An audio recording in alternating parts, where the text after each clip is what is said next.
In 2009, I led my family on a journey from Tulsa, Oklahoma to Austin, Texas, with the goal of starting a new church there. In some ways, this was an easy move to make. We left a strange foreign land populated by Sooners, crossed a river, and entered a land of milk and honey and longhorns. But in other ways, this was a difficult journey for our family. We took a pay cut. We weren't exactly sure where we were going to live long-term in Austin. And we knew what we were setting out to do was risky. Most church plants fail. And we knew there was a good chance that we would not accomplish our goal. And we didn't.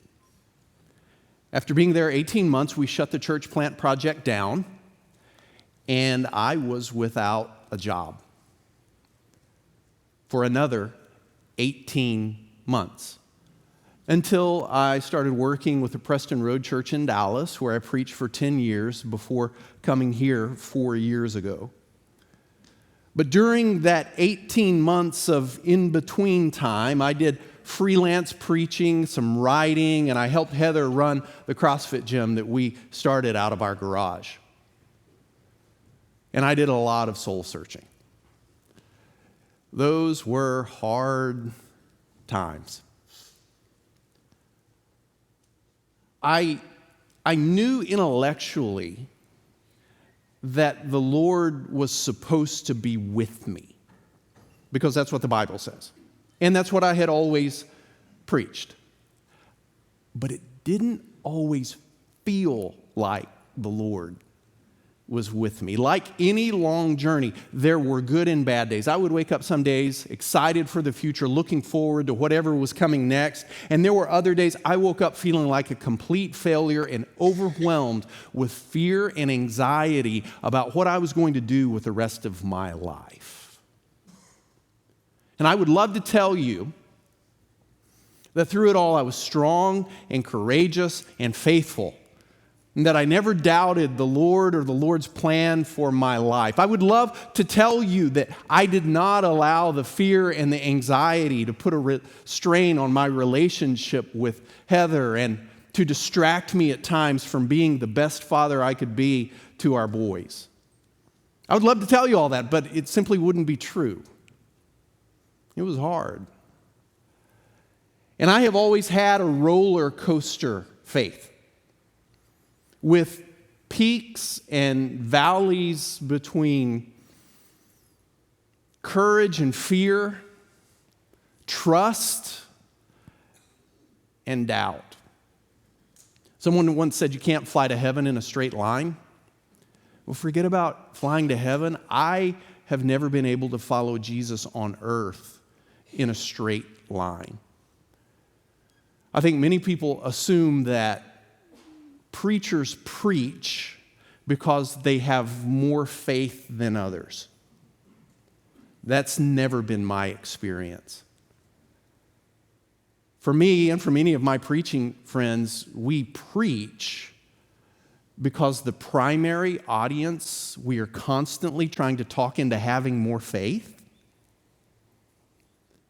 is ourselves. We preach not always from faith, but for more faith. And we make a lot of assumptions about how much faith people need to have. We assume that the kind of people God uses are those who exercise their faith in a straight line. You know the kind of people I'm talking about. The ones who never have any doubts, never have any bad days, never waver in their commitment to trust the Lord in all things, or at least those who pretend that's true for them.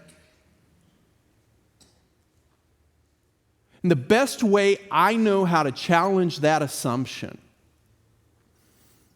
that the Lord can only use someone with straight line faith is to actually read the Bible.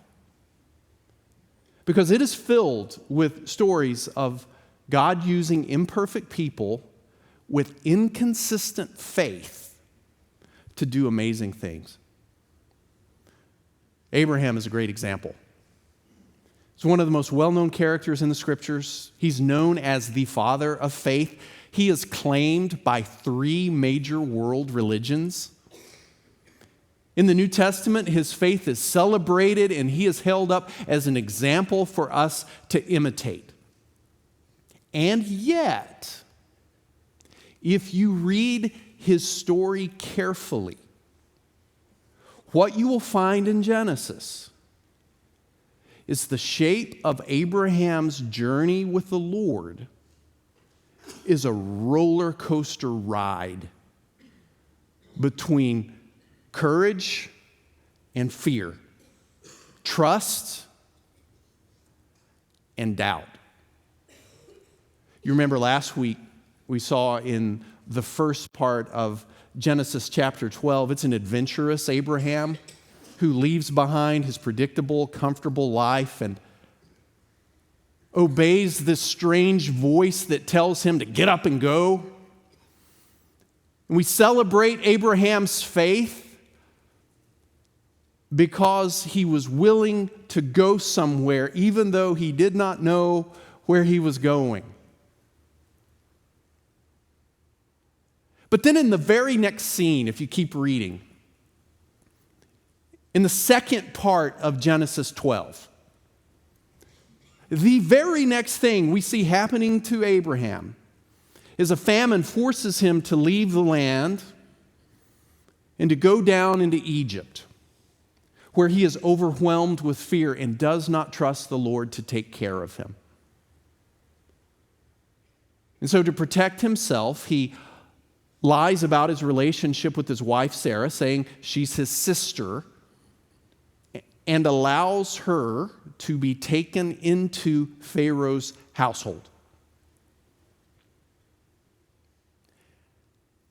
Abraham, the father of faith, hands his wife over to another man to save himself. There's absolutely no way to put a positive spin on that one. That is exactly what he does. But then, after coming back out of Egypt, he's back in the land. In Genesis 13 and 14, it's a mighty and magnanimous Abraham who gives his nephew Lot choice of the best land for his flocks, and then rescues Lot when he and his neighbors are captured by their enemies. And after that battle, Abraham refuses the plunder because he doesn't want anyone but the Lord to get credit for making him wealthy. And then in chapter 15, it's a trusting Abraham who, when the Lord reiterates, "You are going to father a child in your old age," after years of frustration and disappointment, Abraham believes the Lord right there on the spot, and he is counted as righteous. And he sets an example for everyone else who can also be counted as righteous along with him simply by trusting the Lord. This is the scene that the Apostle Paul spotlights in Romans 4 when he tries to explain how the gospel works from faith, by faith, for faith. He traces it all the way back to the faithfulness or the faith of Abraham.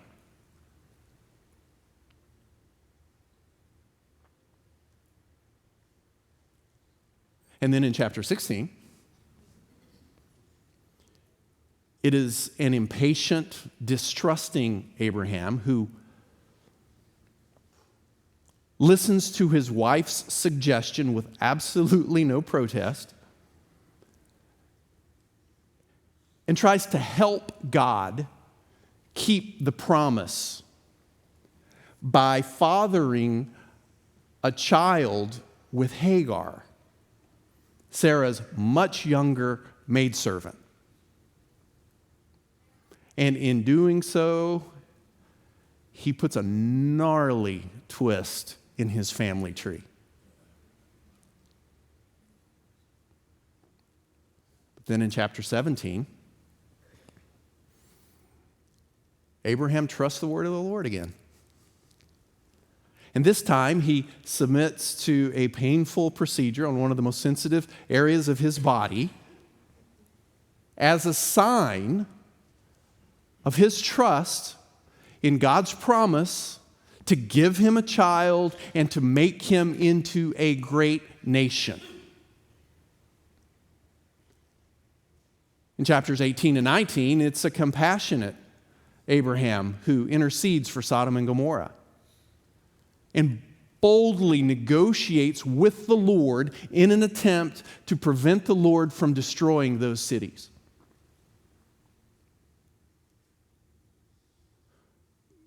But in chapter 20, Abraham once again does not trust the Lord to take care of him, and once again he hands his wife over to another man to save himself. And the Lord prevents this man named Abimelech from touching Sarah, and then Abimelech, who does not know the God of Abraham, gives Abraham a lecture on ethics. So much for Abraham being a blessing to the nations. And then finally in Genesis 22, in the most famous and most troubling scene from his life, it's a faithful Abraham who almost does the unthinkable when he tries to obey the command of the Lord and sacrifice Isaac, his long-awaited, promised son. Now, I know that's a lot of territory to cover, and we will go back and explore some of those scenes in greater detail in the coming weeks. But here's the point for today. Depending on where you drop into Abraham's journey with God, he can appear to be a man of great faith, or he can appear to be a man of great fear, who lets his anxiety and his doubts get the best of him, which leads him into making some foolish choices. And the explanation for Abraham's roller coaster faith is obvious to me. I understand it. It doesn't take a lot of theological insight to assess his inconsistency. Abraham's fundamental problem is that he is a human being. He is just like us. And he's a human being to whom God makes a series of compelling promises. Promises that are not immediately fulfilled after he initially obeys the Lord and leaves his homeland. Abraham obeys, and then he waits. He does not immediately take possession of the land of promise. He has to wait 25 years for his promised son to be born. And all of that waiting, years and years of waiting, gives him plenty of time to ask questions. Questions generated by fear and doubt, uncertainty. Questions like, can I really trust this strange God who has called out to me? Is God really with me everywhere I go, even down in Egypt? How can I be sure God is going to keep all of these wonderful promises? How do I know God is really with me? What if I have altered the course of my life for nothing? And it's while he's waiting, sitting with his doubts, his fears, his anxiety, that Abraham takes matters into his own hands, either by lying about his relationship to Sarah, his wife, or by fathering a child with Hagar. And in doing so, he causes more trouble for himself, for his family, for his neighbors, and for God.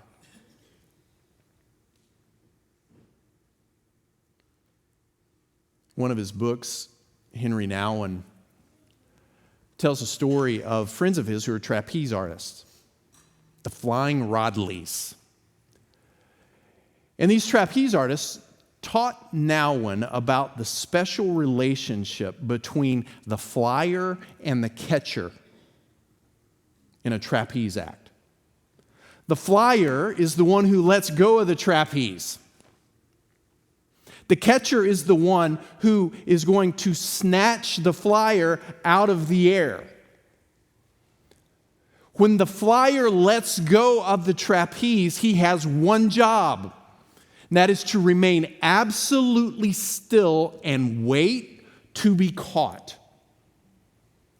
The flyer must never try to catch the catcher. It is almost impossible for a catcher to catch a flyer who is panicking and trying to do the catching.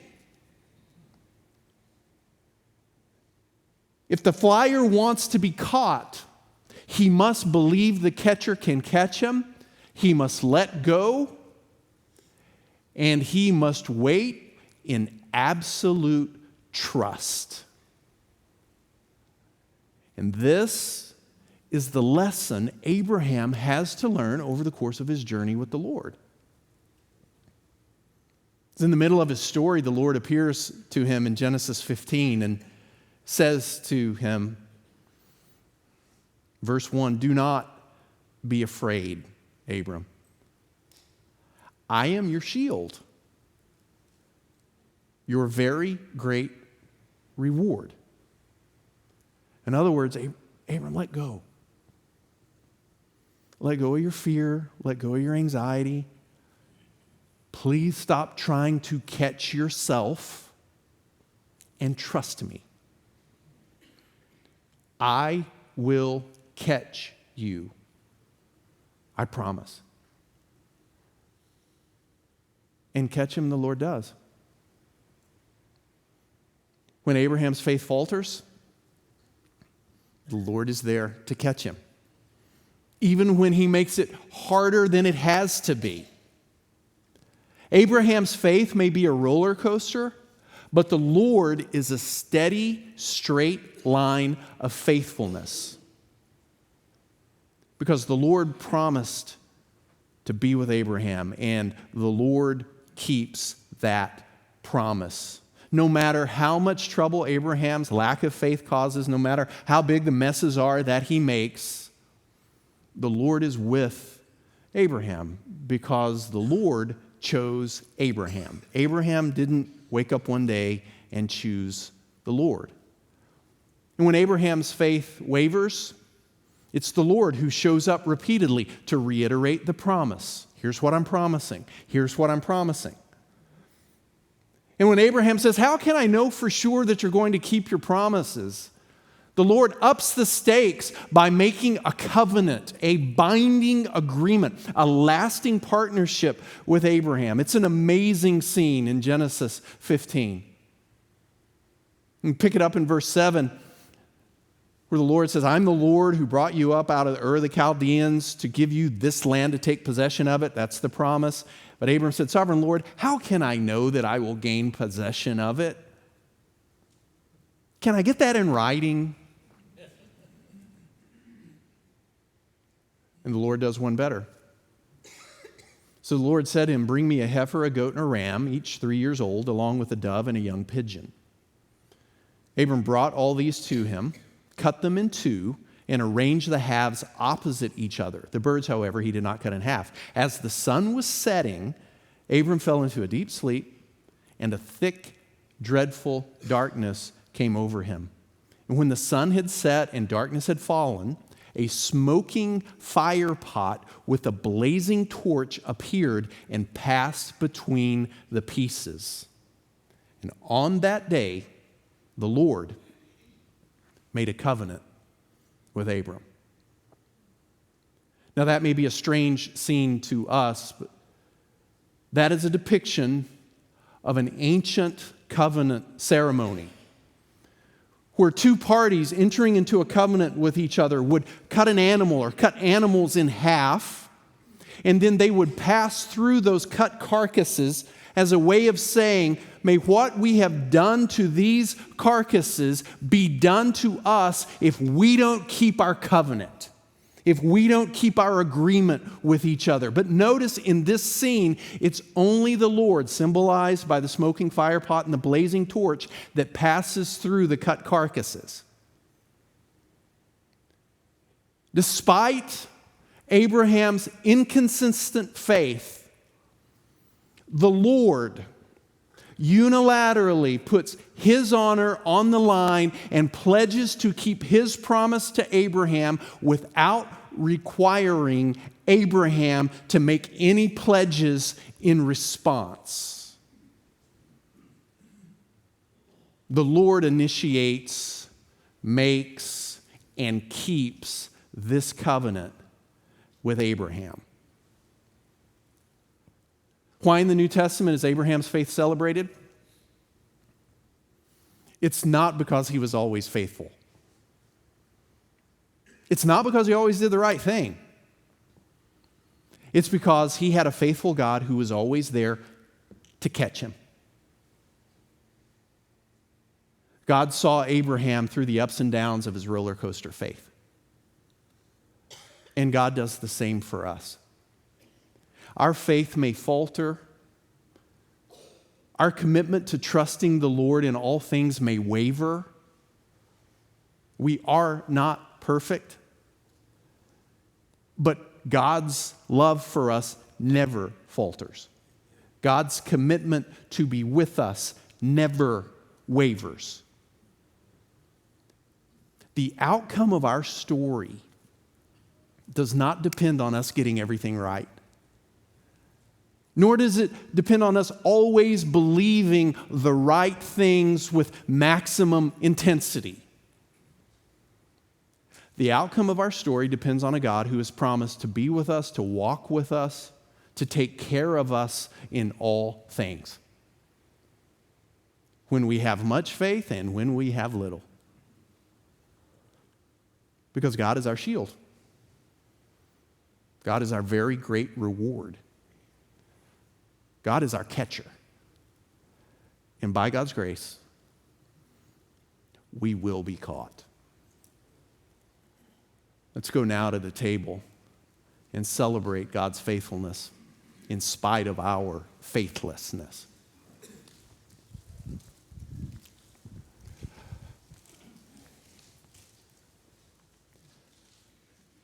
This is the table, not of the church, but of the Lord.